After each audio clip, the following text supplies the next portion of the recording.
I was cooking a haunch of pork for dinner, which was going to take ages, so we had time for another drink. As our beers arrived, so did Green T-shirt. Green T-shirt was about 30, but looked 60. He was short and very thin. His head resembled a dried-out old conker that had been left roasting in the oven for too long. Greasy brown hair was matted to his scalp, and his eyes were like tiny, red, shiny rubies that had been pushed into a brown bun so you could only just see them. He was known as Green T-shirt as he never wore anything else. To accompany this, he also wore a filthy chocolate brown suit. He spent most of his days hovering between the drink bar and the off-licence in the mini-market. When anyone left the drink bar, he would scurry along and hoover up any drops left in the glasses and empty the ashtrays into his pockets in the hope of finding a smokable dog end. He was such a pathetic sight that a passer-by would pity him and give him money, and once he had enough for a miniature bottle of premium vodka, he was off to the boozer.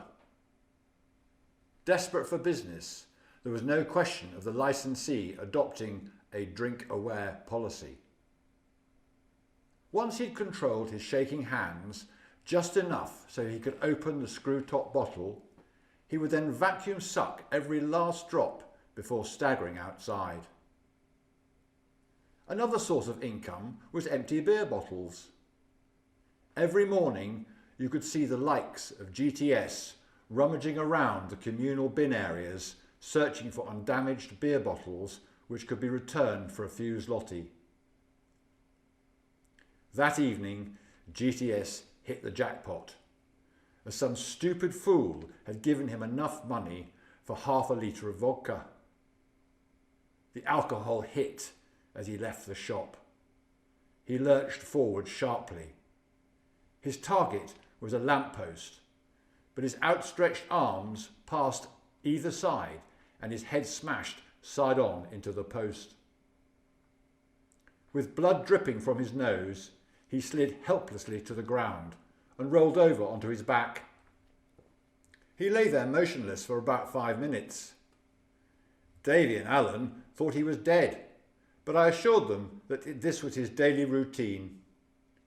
A dark patch started to appear in the region of his crotch, and a few seconds later the entire top half of his trousers had turned a darker shade of brown. He suddenly sat up, looked at his crotch, grimaced, and then, with the help of the lamppost, pulled himself to his feet. He steadied himself against the post, and after a few minutes he looked pretty firm on his feet.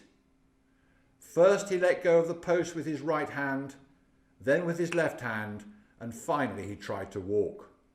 Big mistake. He took one step, lost his balance completely, and managed to grab hold of the post just in time to stop himself crashing to the ground again. This went on for about 20 minutes, and each time he tried to walk, the result was the same.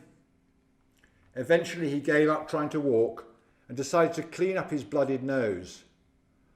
Holding onto the lamppost with one arm, he put the other hand into his urine-stained trouser pocket and pulled out a disgusting-looking, snot-encrusted handkerchief and started blowing his nose. What he hadn't noticed was that when he had pulled out his handkerchief, he had also released a few low-denomination zloty notes, which were now lying on the grass a few feet away. When he saw the cash, panic gripped him, and he made a desperate dive towards the money, but missed by a mile.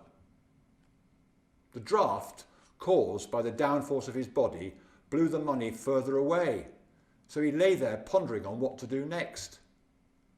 After several minutes, he made it onto all fours and slowly started to crawl towards his cash.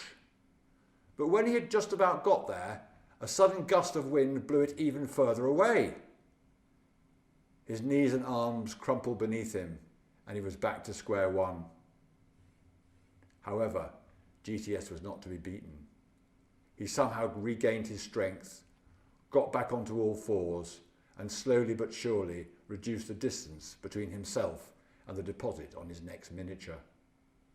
Soon it was all safely back in his trouser pocket. We had been watching all of this from only a few yards away, and not once did it cross our mind to help. In the end, he did not need any, and quite soon afterwards, he was on his feet again, ready to face the world. Finito.